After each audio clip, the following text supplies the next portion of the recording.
you are at Oasis Kids during an earthquake, number one, announce to the kids that there is an earthquake happening and that they are to drop, stop, and cover their heads. Make sure that they all get under a hard surface somewhere away from things that would fall on them.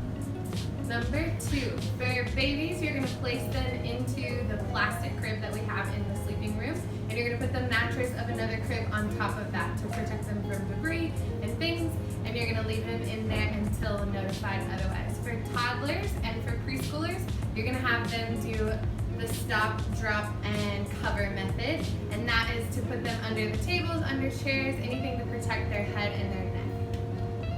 Number three, don't run outside during an earthquake. Make sure that you stay inside if you are already there because of things that might fall on you when you run out. Number four, stay where you are until you're given further instructions. We will either have a staff member or your service director to come let you know when it's safe to move.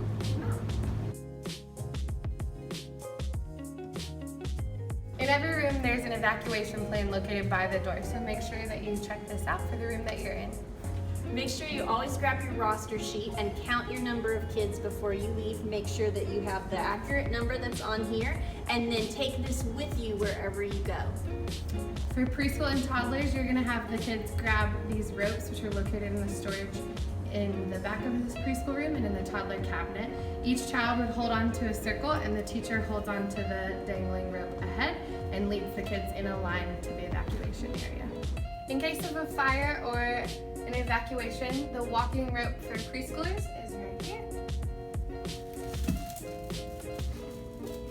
For toddlers, the evacuation walking rope is located under the cabinet and right on there. In the nursery, we have an evacuation crib in case of an emergency. So this one is the only one on wheels and has the plexiglass on the sides. So if there's an emergency and we needed to evacuate, then you would place the babies all in here, even if they're crammed in, and we would roll this out of the door, through the family room, out the front door of the church, down the ramp, and to the sidewalk in front of the church.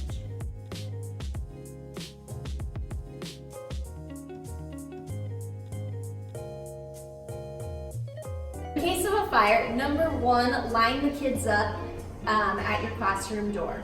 Number two, grab your roster. Number three, count all your kids before you leave and make sure the roster is the same amount of kids that you have in your classroom. Number four, follow the path that's at every door to your classroom. That's your evacuation path to get out of the building and into our safe zone. Number five, when you are done following that evacuation path, your destination area is the outside sidewalk. Number six, do your roll call and count your kids again once you get to the sidewalk in front of the church. Make sure you have all of your kids that you left with. Number seven, do not release any kids to parents until given the okay from Oasis Kids staff. And number eight, when you are releasing the kids, make sure you go through the normal checkout process, and that is to take the tag from a parent and match it to a child before they're able to leave.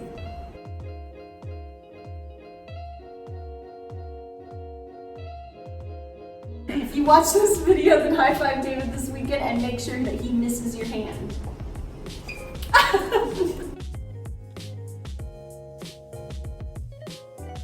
In case of lockdown, follow these steps. First, you're going to be told that we are in lockdown. That's the word that's going to be said to you. Second, be super calm and clear with the kids and other volunteers in the room. Number three, we have an acrostic for you to remember to know what to do in this situation. At least for me, I always picture myself like in one of these situations that I'm the superhero saving everyone, which might not actually happen. I might blank out and not know what to do, but I can remember these four things. So L is lock the doors. Make sure your doors are all shut and locked. O is off with the lights. Make sure you turn off all the lights in the room and make it look like there's no one in the room. C is conceal in closets, cupboards, wherever a kid can be hidden, put them in that space. K is keep quiet. Try to keep all of the kids quiet to the best of your ability. Next, make sure you stay there until someone from the LAPD comes and opens the door. They're the ones that are gonna come in and release you to come out. So you stay there, don't leave the room for any reason. If a kid needs a bottle, it's okay, you can stay there. If they need food, we're not gonna feed them anything, we're not gonna have them drink anything. We don't want them to have to go to the bathroom, so stay where you are. Next, don't open the doors for any reason. Staff has keys. When it's time to come back in and let you know that it's all safe, then we will open the doors from the outside. Lastly, some people ask, hey, how do I keep my kids entertained? How do I keep them quiet? You do the best that you can. So pull out any games you might think of, do whatever you can to keep your kids quiet in that space. So in the case of a lockdown, in the nursery, you would take the kids all into the crib room, shut the curtain, turn off the light. In the preschool room, you would take the kids into the back restroom and lock that door from the inside. And in the toddler room, you would take the kids to the corner where the cubbies are and take out the toy bins, and the kids can get in the cabinets as well. In elementary downstairs, if they're out on the playground, you have them as quickly as possible move to their classrooms and proceed as we talked about before. If they're in the screening room, you get them all into the screening room closet and shut that door. If you are in the classroom, the thing that you don't want to do, you want to stay crouched down if you're hiding behind something. Don't pop up to look through a window and see what's going on. Make sure that you stay hidden. If you are on the fit team or if you are in the outside lobby, then go into the check-in closet. For nursery, in case of a lockdown, you would take all of the babies and place them in the crib room, in the cribs or holding them, and then you would shut these curtains and turn off this light and try and make it look like there's no one here. After shutting the doors and locking them, you would head in here as well as the volunteers. If you're in the screening room, get all the kids into this closet. You can turn off the light from out here. You can close the door and it locks from inside.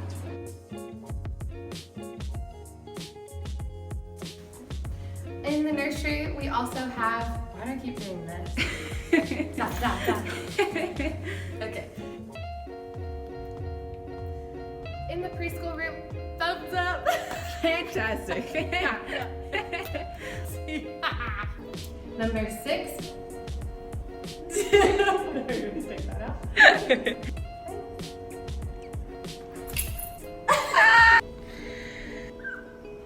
Hello. Oh, this is supposed to be serious though. Lockdown. Oh yeah, that's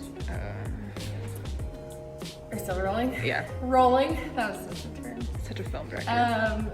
Okay. For nursery, I'm a little too excited. For nursery. We're in lockdown. We're gonna do this.